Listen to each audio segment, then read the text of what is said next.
मैं सबसे पहले एक बात इस सदन में जिम्मेदारी के साथ बताना चाहता हूं। 21 मार्च 2026 को इस देश से नक्सलवाद समाप्त। और मैं जो बोल रहा हूं इसके पीछे नरेंद्र मोदी सरकार के 10 साल का परिश्रम, बारीक आयोजन, इनकी विकास की भूख संतोषने के लिए किए गए प्लानिंग और पैसों का आवंटन है। और सुरक्षा ग्रिड को एक भी जगह गैप न रह जाए, इस तरह से हमने पुख्ता किया है। मान्यवर, संवाद, सुरक्षा और समन्वय, ये 3 सिद्धांतों को अपनाकर हमने नक्सलवाद के खिलाफ हमारी लड़ाई जारी। मैं फिर से एक बार डीआरजी, एसटीएफ, सीआरपीएफ, आईटीबीपी और बीएसएफ के जवानों को ढेर ढेर बधाइयां देना चाहता हूं। कल का दिन झारखंड के इतिहास में दर्ज होने जा रहा है, क्योंकि एक साथ 2 दर्जन से भी अधिक नक्सली सरेंडर करने जा रहे हैं। 31 मार्च 2026 यही वो तारीख थी जब केंद्रीय गृह मंत्री अमित शाह ने देश से नक्सलवाद के खात्मे का ऐलान किया था कि 31 मार्च तक देश में नक्सली खत्म हो जाएगा। इसके बाद भी नक्सली बचे हुए हैं और अभियान भी चलाए जा रहे हैं, लेकिन दम तोड़ने की राह पर जरूर है। इसी क्रम में झारखंड में नक्सलवाद के गढ़ सारंडा में नक्सलियों को बड़ा झटका लगने वाला है, क्योंकि झारखंड का मोस्ट वांटेड और 1 करोड़ इनामी नक्सली मिसिर बेसरा के दस्ते से कुछ साथी आत्मसमर्पण करने जा रहे हैं, ऐसी चर्चा है। 21 मई को 2 दर्जन से भी अधिक नक्सली अपने हथियार के साथ पुलिस के सामने सरेंडर करने वाले हैं, जिनमें से कई इनामी भी हैं। और इस वीडियो में हम इसी पर बात करेंगे। नमस्कार, आप देख रहे हैं अर्ना और मेरा नाम है श्रेया रतन। दरअसल 21 मई यानी बुधवार को झारखंड पुलिस मुख्यालय में नक्सलियों के आत्मसमर्पण कार्यक्रम को लेकर तैयारियां तेज कर दी गई है और पूरी तैयारियां भी हो चुकी है। टेंट लग गए हैं और यह दिन इतिहास के पन्नों में दर्ज होने जा रहा है झारखंड में, क्योंकि ऐसा पहली बार हो रहा है जब एक साथ 2 दर्जन से भी अधिक नक्सली AK-47 हथियार को छोड़कर मुख्यधारा से जुड़ने वाले हैं। इस कार्यक्रम को लेकर पुलिस और सुरक्षा एजेंसियां पूरी तरह सतर्क है। मुख्यालय परिसर में सुरक्षा व्यवस्था भी बढ़ा दी गई है। बताया जा रहा है कि आत्मसमर्पण करने वाले नक्सलियों में कई इनामी उग्रवादी भी शामिल हो सकते हैं।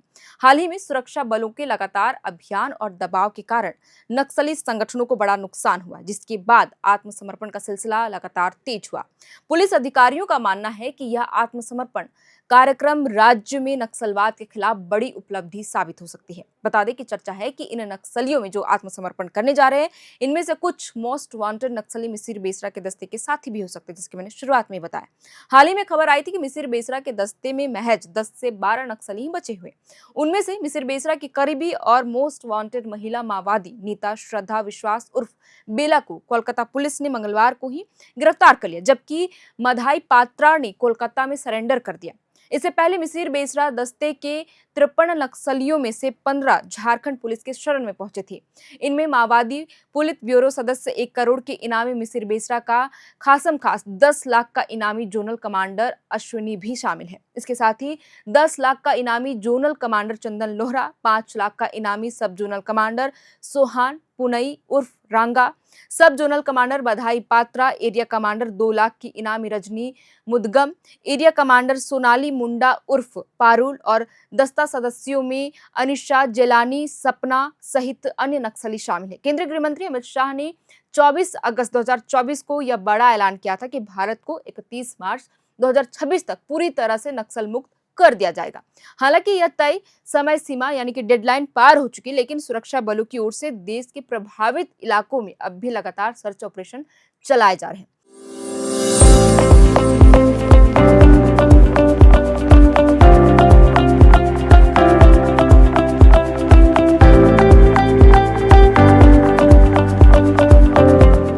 इसके साथ ही सरकार और पुलिस की ओर से नक्सलियों को हिंसा का रास्ता छोड़कर समाज की मुख्यधारा से जोड़ने के लिए लगातार आत्मसमर्पण अभियान भी चलाए जा रहे हैं।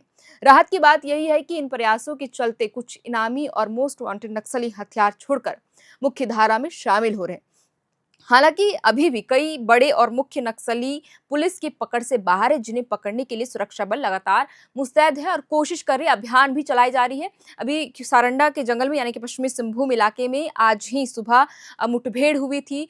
वहां पर मिसिर बेसरा के दस्ते का पता चला था पुलिस कर्मियों को यानी कि सुरक्षा बलों को। जब वहां पर सुरक्षा बल पहुंचते हैं तो मुठभेड़ हो जाते हैं और कुछ दस्ते के जो नक्सली थे वो फरार हो जाते हैं। हालांकि अब झारखंड में नक्सलियों का जो गढ़ सारंडा माना जाता था, वो अब वहां पर नक्सलियों का खात्मा होने वाला है कि मोस्ट वांटेड मिसिर बेसरा के दस्ते के कुछ नक्सली अब पुलिस के सामने घुटने टेकने वाले हैं और हथियार के साथ वो मुख्यधारा से जुड़ने वाले, हथियार छोड़ देने के बाद।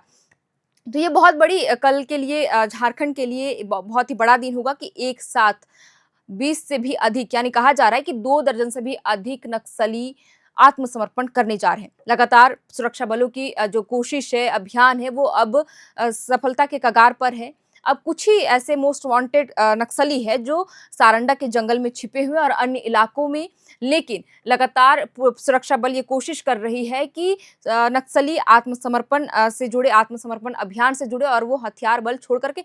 लेकिन आपको बता दें कि जो आत्मसमर्पण अभियान सुरक्षा बल और पुलिस, झारखंड पुलिस जो अभियान चला रही है, उसके तहत जितने भी नक्सली है जो आत्मसमर्पण करके मुख्यधारा से जुड़ रहे हैं, उनके लिए कई तरह के योजनाएं ला रही है। मुख्यधारा से जुड़ने के बाद उनके लिए बहुत सारी चीजें प्रोवाइड की जा रही है पुलिस के द्वारा। अगर उन्हें वकील चाहिए तो उनके केस लड़ने के लिए, घर आवास से लेकर उनके रोजगार के जीवन से जुड़ने के लिए, हर चीज को लेकर के पुलिस उनको योजनाओं से जोड़ रही है। तो अब देखना होगा कि कल झारखंड मुख्यालय में, झारखंड पुलिस मुख्यालय में एक साथ कितने नक्सली आत्मसमर्पण करते हैं। और जो चर्चा चल रही है कि मोस्ट वांटेड नक्सली मिसिर बेसरा के दस्ते के कुछ नक्सली साथी भी इसमें शामिल हो सकते हैं और वे आत्मसमर्पण की मुख्यधारा से जुड़ सकते हैं। तो फिलहाल के लिए इस वीडियो में इतना ही। आप देख रहे थे एयर नाउ, मेरा नाम है शरतन और कैमरे के पीछे मौजूद है हमारी सहयोगी जयंती। बहुत बहुत शुक्रिया।